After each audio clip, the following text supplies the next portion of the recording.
گزشتہ ہفتے کے دوران بلکہ گزشتہ جمعہ کو ہی دارالعلوم حقانیہ کوڑا خٹک کا سانحہ ہم سب کے لیے، پورے ملک کے مسلمانوں کے لیے تکلیف کا باعث بنا ہے۔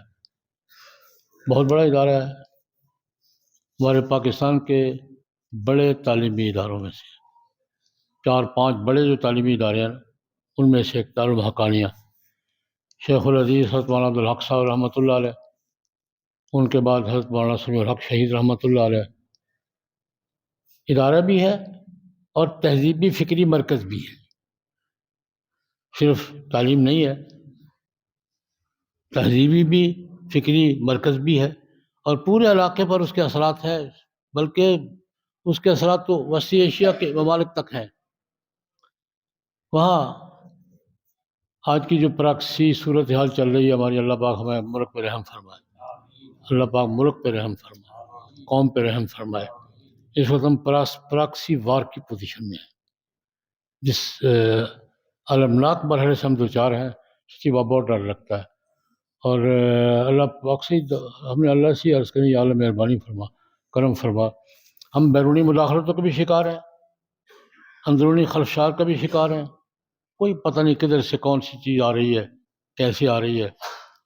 دارالعلوم حقانیہ جمعہ کی نماز کے دوران، جمعہ کے اجتماع میں دہشت گردی کا شکار ہوا۔ حضرت مولانا عبدالحق صاحب کے پوتے مولانا حامد الحق، جو نائب محتمم ہیں اور جمیعۃ علماء اسلام کے ایک دھڑے کے امیر ہیں، تھے، اب تو نہیں ہیں، وہ بھی شہید ہوئے، ان کے ساتھ اور بھی نوجوان شہید ہوئے، اور ایک بڑا سانحہ پورے ملک کو غمزدہ کر گیا۔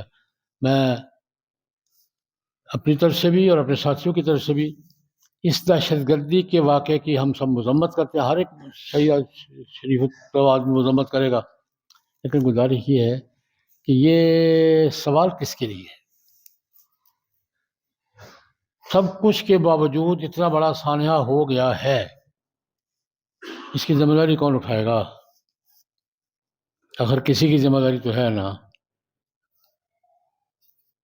کوئی تو ذمہ دار ہے نا اس کا۔ ہماری گزارش یہ ہے، ساری باتیں چھوڑتے ہوئے کم از کم اس واقعے کی ایسی انکوائری کر لو کہ ذمہ دار سامنے آئیں۔ ہمارے یہاں سانحے ہوتے ہیں، مٹی ڈال دی جاتی ہے، مٹی پاؤ، اگلے سانحے کے لیے تیاری ہو جاتی ہے۔ لیاقت علی شاہ سے شروع ہوئے تھے ہم معاملہ گول کر دیتے ہیں، ٹھیک ہے یار معاملہ نارمل ہو گیا، چھوڑو، نہیں۔ ہمارا مطالبہ یہ ہے کہ اس کے محرکات کو، اس کے کام کرنے والوں کو، پشتناہوں کو بے نقاب کیا جائے اور ان کو قرار واقع سزا دی جائے۔ یہ ہمارا مطالبہ ہے اپنے حکمرانوں سے، حکمران طبقات سے، حکومت سے، کہ اس واقعے کو پہلے سانحات کی طرح مبہم نہ چھوڑا جائے۔ میری بات سے اتفاق ہے؟ کسی ایک واقعے کے محرکات کو سامنے لاؤ نا، بتاؤ یہ ہے مجرم، سزا دو۔ جب تک مجرم متعین نہیں ہوں گے، سزا نہیں ہوگی، بات نہیں رکے گی۔